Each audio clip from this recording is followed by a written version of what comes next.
నచ్చజెప్పి చదువుకు స్వస్తి చెప్పి దేశయాటనకై బయలుదేరి వెళ్లిపోయాడు. దేశంలో ఉన్న సమస్యలన్నిటినీ కూడా కళ్ళారా చూడాలని చెప్పి అంతా అదిగో కొంతమంది బాంబువాదులను కలుసుకున్నాడు, కొంతమంది విప్లవ వీరుల్ని కలుసుకున్నాడు, కొంతమంది అహింసావాదుల్ని కలుసుకున్నాడు.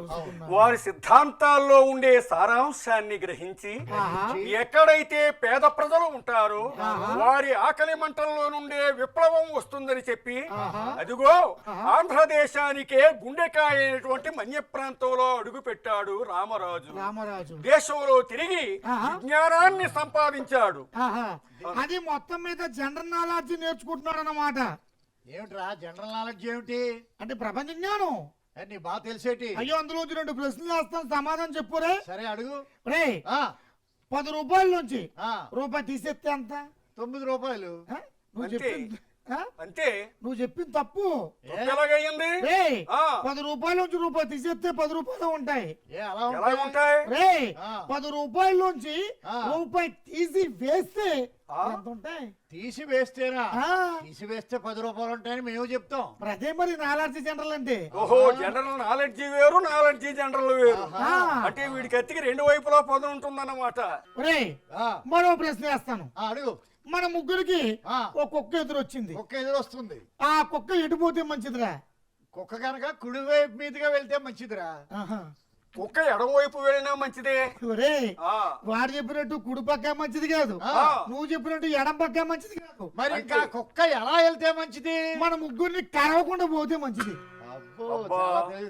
నీ దగ్గర సరే, ఇద్దరు కలిపి మాట్లాడుతున్నారు కాబట్టి ఇంకో ప్రశ్న వేస్తాను. ప్రేమ గొప్పదా, పెళ్లి గొప్పదా? మంచి ప్రశ్న వేసావు. పెద్దల సమక్షంలో సాంప్రదాయయుక్తంగా జరిగే పెళ్లే గొప్పదరా. వాడు పెళ్లి గొప్పది అంటున్నాడు. మరి సరేలేరా, వాడి అభిప్రాయం వాడిది. నా దృష్టిలో ప్రేమే గొప్పది. నువ్వు చెప్పినట్టు పెళ్లి గొప్పది కాదు, వాడు చెప్పినట్టు ప్రేమ గొప్పది కాదు. ఆ రెండిటికన్నా గొప్పది ఉంది. ఏమిటి? అమ్మాయి తెచ్చే కట్నం. అయితే ఇలాంటి పనికిమాలిన పరిజ్ఞానం కాదు, దేశానికి ఉపయోగపడేటువంటి విజ్ఞానాన్ని సంపాదిస్తూ అదిగో ఆంధ్రదేశానికే గుండెకాయటువంటి మన్య ప్రాంతంలో అడుగు పెట్టాడు. ఆ మన్య ప్రాంతంలో కోయవాళ్ళు, చెంచువాళ్ళు, ఎరుకల వాళ్ళు, టెక్కల వాళ్ళు, యానాదల వాళ్ళు మొదలగు కొండ జాతి ప్రజలందరూ ప్రకృతి సంపదను హాయిగా అనుభవిస్తూ జీవిస్తూ ఉన్నారు. అదిగో వ్యాపారం అనే సాగుతో మన దేశంలో అడుగు పెట్టినటువంటి బ్రిటిష్ వాళ్ళ కన్ను మన్య సంపదపై పడింది. ఆ మన్యంలో టేకి, మద్ది, నల్లరిగిడి చేవ, చందనం, విలువైన కలప సంపద లభిస్తోంది. ఈ సంపదనంతా వాళ్ళ లండన్ నగరానికి తరలించుకుపోవాలనుకున్నారు బ్రిటిష్ వాళ్ళు. అయితే ఆ మన్య ప్రాంతంలో బాస్టియన్ అనేటటువంటి వాడిని తహసీల్దారిగా నియమించారు. మరి ఈ సంపద వాళ్ళ దేశానికి వెళ్ళాలి అంటే ఈనాడున్న రోడ్ల సౌకర్యాలు ఆ రోజుల్లో లేవు. అందుకే చింతపల్లి నుండి విశాఖపట్నం వాడలరేవు వరకు రోడ్డు పోయించాలనుకున్నారు. రోడ్డు పోయాలి అంటే కూలీలు కావాలి. అందుకే కొండజాతి ప్రజలను ఆ బాస్టియన్ రోజుకు 6 అణాలు కూలిస్తానని రోడ్డు పనికి పిలిపించగా వారంతా రోడ్డు పని చేయడానికి వచ్చారు. ఆడవారంతా కచ్చాలు బిగ్గట్టి ₹1 కాసంత బొట్లు పెట్టి ఉప్పుర గంపలు నెత్తి మీద పెట్టుకుని గంపల్లో ఉన్న కంకర్రాళ్లు రోడ్డు మీద పరుస్తూ ఆయాసాన్ని మర్చిపోవడం కోసం పాటలు పాడుకుంటూ రోడ్డు పని చేస్తూ ఉన్నారట. అంబాతకాడే తుంబలు గట్టియ అజమనరే అంబలి జుర్రియ. అంబాతకాడే తుంగలు గట్టియ అజమనరే అంబలి జుర్రియ. కోళ్ళు కొండోళ్ళు కోరిక లేనోళ్ళు అంబాతకాడే తుంబలు గట్టియ అజమనరే అంబలి జుర్రియ.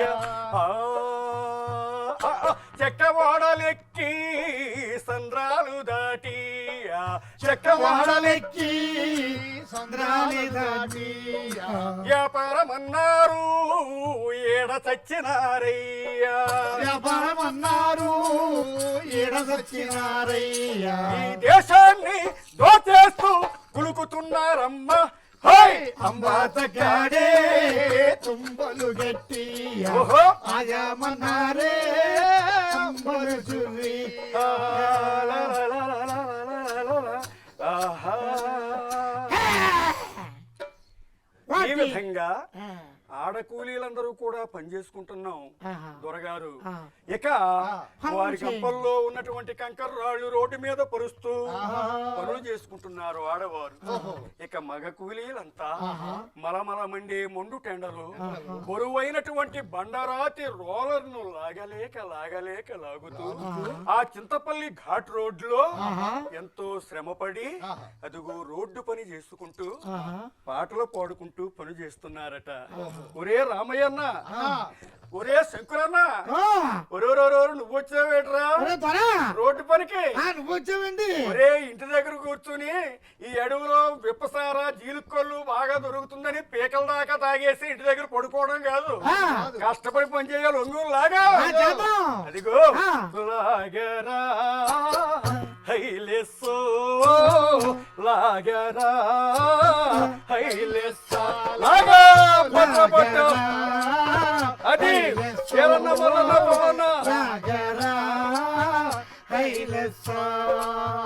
రోడ్డు రోలరు ముందడుగై సాగరా లాగో లాగరా అది ఓహో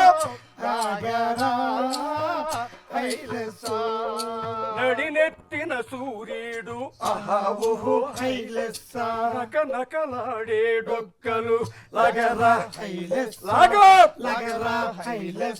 కంకర రస్తాల్లో సగమింకా మిగిలున్నైరా లాగరా లాగో అది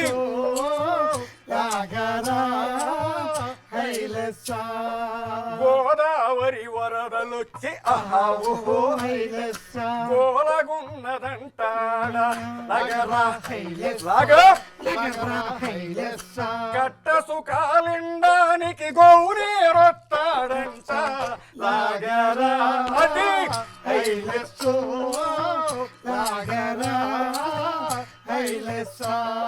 లాగర బాబు పట్టర పొట్టు లాగినోడు లాగాడు లాగనోడు. ఈ విధంగా ఉదయం నుండి సాయంకాలం వరకు రెక్కలు ముక్కలు చేసుకుని కష్టపడి రోడ్డు రోలరు లాగి వారికి కూలి ఇవ్వమని చేతులు చేశాడు ఆ కూలీలంతా. అయితే 6 అణాలు కూలిస్తానని కూలికి పిలిపించినటువంటి బాస్టియన్ 3 అణాలే చేతిలో పెడుతున్నాడు. ఇదేమన్యాయం దొరా, మేము ఎలా బతికేది దొరా, న్యాయంగా మాకు రావాల్సినటువంటి కూలి మాకు ఇవ్వండి దొరా అంటే అడిగిన వారిని కొడుతున్నాడు, చర్మాలు చీరుతున్నాడు, చీరిన గాయాల్లో కారాలు కూరుతూ ఉన్నాడు. ఆ బాధలు భరించలేనటువంటి మన్యవాసులంతా అన్నా ఎందుకురా బతుకుంటే బలిసాకన్నా తిని బతుకుతావయ్యా అన్నా, ఈ పనికి మనం రావద్దయ్యా అన్నా రామయ్య అన్నా అన్నా ఓయన్నా పడలేము ఈ బాధలన్నా రామయ్య అన్నా అన్నా రామయ్య అన్నా అన్నా ఓయన్నా అన్నా పడలేము ఈ బాధలన్నా చాలి చాలని డబ్బులన్నా రామయ్యన్నా మాయాలి గంజి కాయలేదురన్నా ఓరన్నా అన్నా రామయ్యన్నా అన్నా ఓరన్నా పడలేము ఈ బాధలన్నా ఓరన్నా. ఈ విధంగా చాలీ చాలంటువంటి కూలి డబ్బులతో బ్రతకలేక రోడ్డు పనికి రావడం మానివేసి వారంతా సమ్మె చేశారు, కట్టడ కట్టారు. ఈ కూలి వాళ్ళకి ఒక్క రోజు కడుపు కాలితే మరుసటి రోజు తప్పకుండా చచ్చినట్టు పనిలోకి వచ్చి తీరతారు అనుకున్నాడు బాస్టియన్. వాళ్ళే వస్తారు అనుకున్నాడు. చావుకైనా సిద్ధపడుతున్నారే తప్ప వారంతా ఒకే మాట మీద ఒకే బాట మీద నిలబడ్డారు. రోడ్డు పనికి రావడం లేదు. నయానో భయానో వీళ్లతో రోడ్డు పని చేయించుకోవాలి అని చెప్పి ఒకనాడు నలుగురు పోలీసులను వెంట పెట్టుకుని తప్పత్రాగినటువంటి ఆ బాస్టియన్ ఒక గూడెంపై పడి ముండమో పురారా పని చేయగ రండి వేగనేడే బళాబళి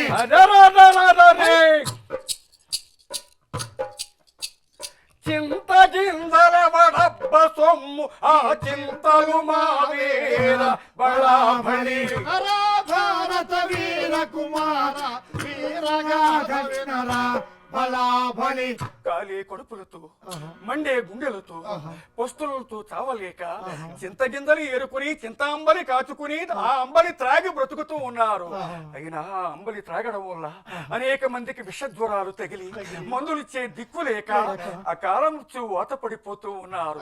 అయినా జాలి లేనటువంటి ఆ బాస్టియన్ చింత గింజలెవడబ్బ సొమ్ము ఆ చింతలు మావేల బళాబళి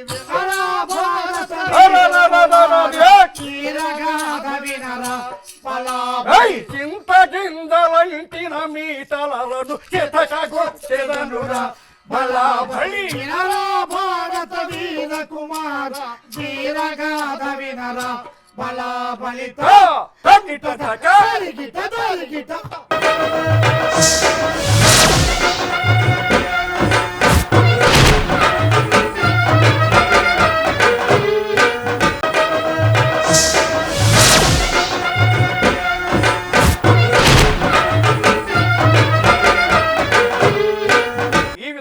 గొడ్లను బాదినట్లు బాదుతూ ఉన్నాడు దుర్మార్గుడైన ఆ బాస్టియన్.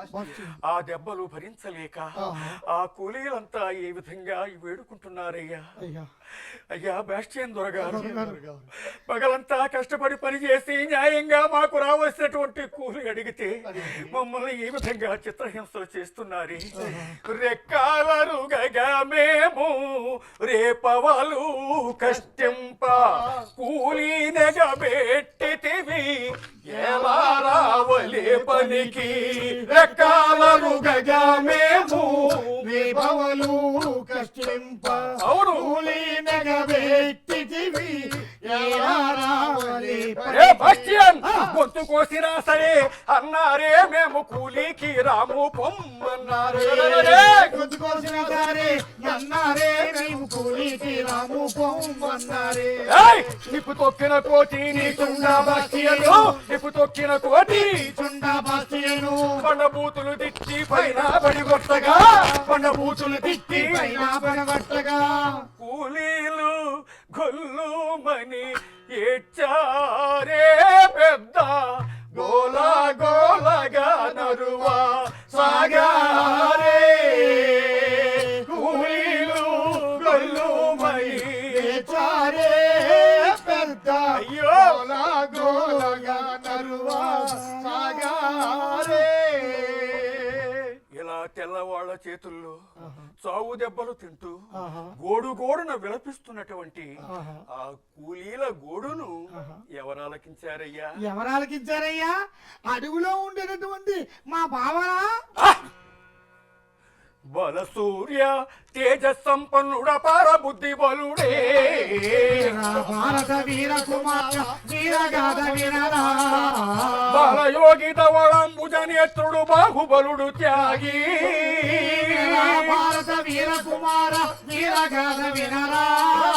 కొన్న కోనలందుంటిగా తిరుగుతూ కోదండము భూని భారత వీర కుమార వీరగాథ వినరా. ఈ విధంగా బాధించేటువంటి తెల్లవాళ్లను చూశాడు రామరాజు. బాధలు అనుభవిస్తున్నటువంటి కష్టజీవులను చూశాడు. అదే సమయానికి గోదావరి తీరానికి వచ్చాడు. గంగను ఒడసిపట్టి దాహం తీర్చుకోవాలనుకున్నాడు. ఇంతలో కూలీల ఆర్తనాదాలు విన్నాడు. అటువైపుగా వెళ్ళాడు. బాధించే బాస్టియన్ను చూశాడు. బాధలు పడేటువంటి కష్టజీవులను చూశాడు. ఏమిట్రా నువ్వు చేస్తున్న పని? అభము శుభము ఎరుగునటువంటి రెక్కాడితే గాని డొక్కాడినటువంటి కష్టజీవులైనటువంటి ఈ కూలీలను ఈ విధంగా హింసిస్తున్నావే, నీవు ఒక మనిషివేనా? పైగా నేను క్రైస్తవుణ్ణని గొప్పగా చెప్పుకుంటున్నావే, ఇదేనా నీ క్రైస్తవ సిద్ధాంతం? ఇదేనా నీ క్రీస్తు నీకు నేర్పినటువంటిది? నీవు నమ్ముకున్నటువంటి క్రీస్తు ప్రభు ఏ దీనుల కోసమైతే ఆ కల్వరిగిరిపై శిలువపై రక్తాన్ని చిందించాడు, అటువంటి దీనులనే నీవు హింసిస్తున్నావురా దుర్మార్గుడా. నీ భగవంతుడు నిన్ను క్షమిస్తాడు, ఎంతటి పాపులనైనా క్షమిస్తాడు. కానీ నీ భగవంతుడు నిన్ను క్షమించినా నేను మాత్రం నిన్ను క్షమించేది లేదు. మరొక్కసారి నా ప్రజల జోలికి వస్తే నీకు ఈ మన్యులోనే సజీవ సమాధి కడతారు అని గట్టిగా కొల్లెర్ర చేశాడు రామరాజు. రామరాజు మాటలు తుపాకీ తోటాల్లా తగిలాయి. అమ్మయ్యో, ఒక్క క్షణం ఎక్కడ ఉంటే రామరాజు నన్ను హతమార్చేలా ఉన్నాడు అని గడగడా వణికిపోతూ అక్కడ నుండి పలాయన మంత్రం పఠించాడు బాస్టియన్. అది ఆయన లక్షణం అలాంటిది. ఎవరి లక్షణం వాళ్ళది, ఎవరు సహజ లక్షణం వాళ్ళది. అంతే కదా మరి. అవును. అలాగే నిన్న మా ఊర్లో హార్ట్ స్పెషలిస్ట్ డాక్టర్ గారు ఉన్నారు. అంటే గుండె జబ్బుల నిపుణుడు. ఆయన దగ్గరికి 3 పేషెంట్లు వచ్చారు. డాక్టర్ గారు స్టెథోస్కోప్ తీసి ఒక పేషెంట్ గుండె మీద పెట్టి పరీక్ష చేస్తున్నాడు. ఆయన గుండె ఏమని కొట్టుకుంటుంది? ఆయన గుండె నా వడ్డీ నా వడ్డీ నా వడ్డీ అని కొట్టుకుంటుంది. అంటే ఈయన ఆయన వడ్డీ వ్యాపారం అని చెప్పి డాక్టర్ గారికి అర్థమైంది. రెండో గుండె మీద రెండో పేషెంట్ రాగానే ఈయన స్టెథోస్కోప్ పెట్టి మళ్ళీ పరీక్ష చేస్తున్నాడు. ఆయన గుండె ఏమని కొట్టుకుంటుంది? నా లంచం నా లంచం నా లంచం అని కొట్టుకుంటుంది. అంటే ఈయన లంచాలు తీసుకునేటటువంటి ఆసామి అనమాట. పచ్చ లంచగుండె అని చెప్పి అర్థమైంది. మరి మూడో పేషెంట్ ఆయన గుండె మీద పెట్టి పరీక్ష చేస్తున్నారు. అప్పుడు ఆయన గుండె ఏమని కొట్టుకుంటుందో తెలుసా? ఏమని కొట్టుకుంటుంది? నా పదవి నా పదవి నా పదవి అని కొట్టుకుంటుంది. అంటే ఈయన రాజకీయ నాయకుడు అని చెప్పి అర్థమైంది. అప్పుడు డాక్టర్ గారికి అనుమానం వచ్చింది. ఒక పేషెంట్ గుండేమో వడ్డీ వడ్డీ అని కొట్టుకుంటుంది, మరొకడు గుండేమో లంచం లంచం అని కొట్టుకుంటుంది, మూడో వాడు గుండేమో పదవి పదవి అని కొట్టుకుంటుంది. అసలు ఇంతగా నా గుండేమో అని కొట్టుకుంటుందో అని చెప్పి ఆ స్టెథోస్కోప్ ఆ డాక్టర్ గారి గుండె మీద పెట్టి పరీక్ష చేసుకుంటున్నాడు. ఆయన గుండె మీద పెట్టి ఆయనే పరీక్షించుకుంటున్నాడు. అప్పుడు ఆయన గుండె ఏమని కొట్టుకుంటుందో తెలుసా? నా ఫీజు నా ఫీజు నా ఫీజు అని కొట్టుకుంటుంది. అంటే ఆయన సహజ లక్షణం అయింది అది. అందుకే అంటారు పులి పులే సింహం సింహమే, అంతే ఏనుగు ఏనుగే ఎలకెలకే, ఆ పీనుగు పీనుగే, గుర్రం గుర్రమే గాడిది గాడిది, అవునవును, కుక్క కుక్కే నక్క నక్కే. అంతే. దేని సహజ లక్షణం దానికి ఉంటుంది. అందుచేతనే రామరాజు పౌరుషానికి పెట్టింది పేరు ఉత్తమ దేశభక్తుడు. అదే ఆయన సహజ లక్షణం. అందుచేతనే ఎప్పుడైతే గట్టిగా కొలేర చేశాడు, గడగడా ఉడికిపోతూ అక్కడ నుండి పారిపోయాడు బాస్టియన్.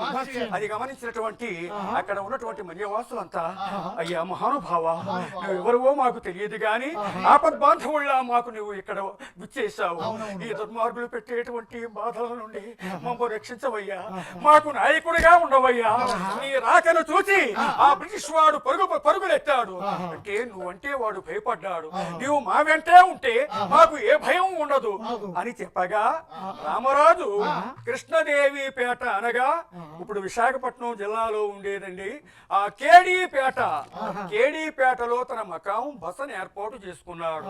రామాలయంలో బసను ఏర్పాటు చేసుకున్నాడు. అయితే వారందరినీ కూడా విప్లవ వీరులుగా తయారు చేయాలనుకున్నాడు. యువతి యువకులందరినీ సమీకరించాడు. నా ప్రజలారా, మన్యవాసులారా, ఈ నేల మనది, ఈ నీరు మనది, ఈ గాలి మనది, ఈ దేశం మనది. ఎవడో పరాయి వాడు దేశం కాని దేశం వాడు మన దేశానికి రావడం ఏమిటి?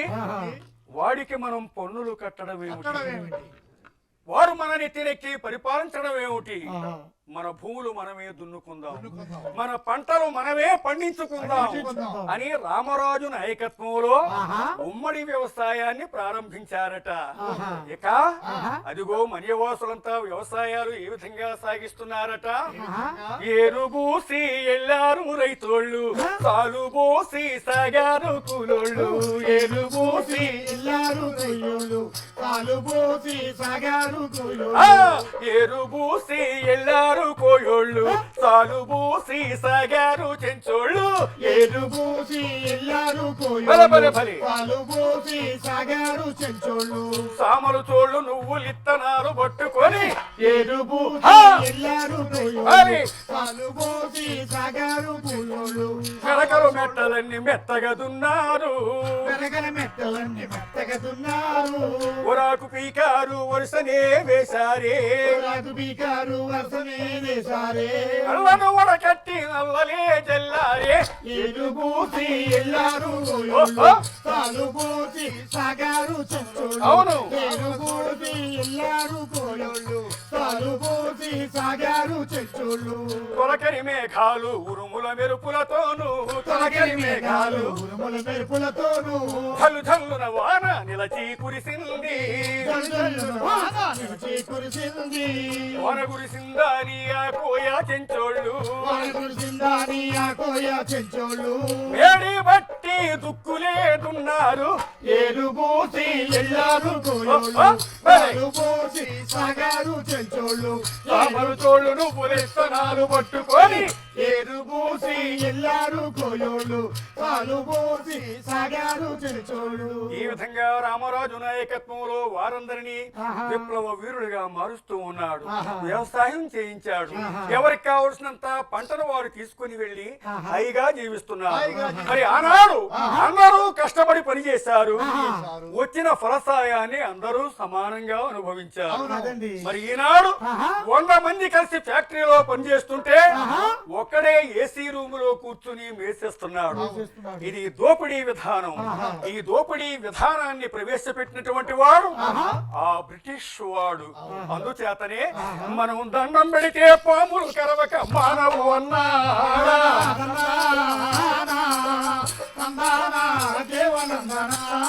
అయ్యా దండం పెడితే చెరకు రసాన్ని ఇవ్వదు అన్నాడా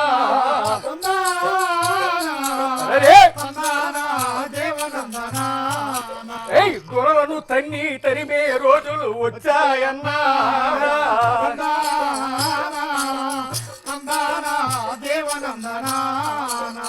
ఈ విధంగా రామరాజు నాయకత్వంలో ఆ మన్య ప్రాంతంలో నాయన త్రాగుడు వాగుడు ఆగిపోయేరా అదిగో వాగులు వంకలు సాగుకొచ్చేరా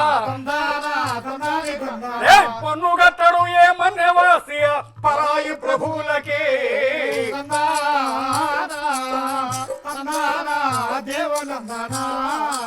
ఆ తరిగితే జంతరిత ఈ విధంగా మరి రామరాజు అక్కడ ఉన్నటువంటి గిరిజనుల్లో ఎంతో చైతన్యం తీసుకొచ్చాడు వారితో ఉమ్మడి వ్యవసాయాన్ని చేయించాడు దండిగా పంటలు పండించాడు వారంతా ఎంతో ఆనందంగా హాయిగా ఉన్నారయ్యా ఓయ్ బాబా మరి మేము కూడా ఇప్పుడు దండిగా పంటలు పండించాం నువ్వు దండిగా పంటలు పండించావా ఆ, నువ్వు వ్యవసాయదారుడివే చాలా బ్రహ్మాండంగా పండించాం ఆహా మరి మాకు వ్యవసాయం ఉందిగా ఓహో ఆ.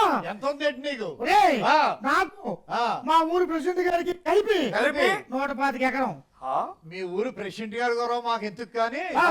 నీ నికరం ఎంతో చెప్పోయా ఏయ్, ఆ. మా ప్రెసిడెంట్ గారు 100 ఎకరం తీసేయి తీసేస్తే ఆ 25 ఎకరమే అంటే నీకున్న ఎకరం 25 ఎకరం ఆ, అది ఒరేయ్ 25 ఎకరం అంటే ఎకరంలో సగం ఎంత ఎకరం సకరం అరెకరం ఆ అరెకరంలో సగం 25 ఎకరం ఆ 25 ఎకరమే 2 కుంచాల భూమి అన్నమాట ఆహా అది ఆ బాగుంది అందులో ఆ బ్రహ్మాండంగా పండించాం ఓహో ఆ ఆ. మొట్టమొదటిసారి ఆ దుక్కు దున్నాం దుక్కుతున్నావు నారు పోసాం నారు పోసావు నీరు పెట్టాం నీరు పెట్టావు ఊడ్చాం ఊడ్చావు ఏర్చాం అదేమిటి ఏమిటండి ఊడ్చి ఆడడం ఏంటి మరి నీరు లేదు నీరు లేక పంటలన్నీ పంటంతా ఎండిపోయినాయి నీరు అన్నమాట. పడిపోయింది ఓహో అయినా ఊరుకుంటావా అవును మరి రెండోసారి ఆ మళ్ళీ ఆ. దుక్కు దున్నాం దున్నావు.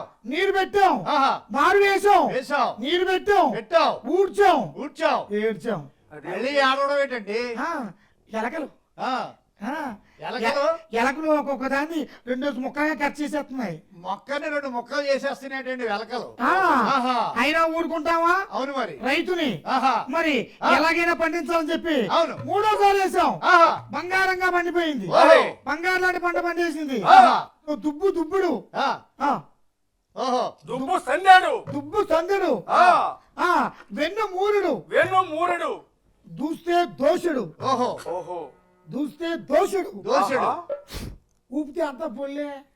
అంటే పొల్లు పండించావా? మరి పొల్లు పండింది మరి. ఆహా. ఆ, ఎంత చేసి పొల్లు పండించావు. ఇలా ఎప్పుడైతే పండించాడో గవర్నమెంట్ వారు ఇతను మామూలు రైతు కాదని చెప్పి పొల్లు స్త్రీ ఆ, అనే బిరుదు కూడా ఇచ్చారయ్యా.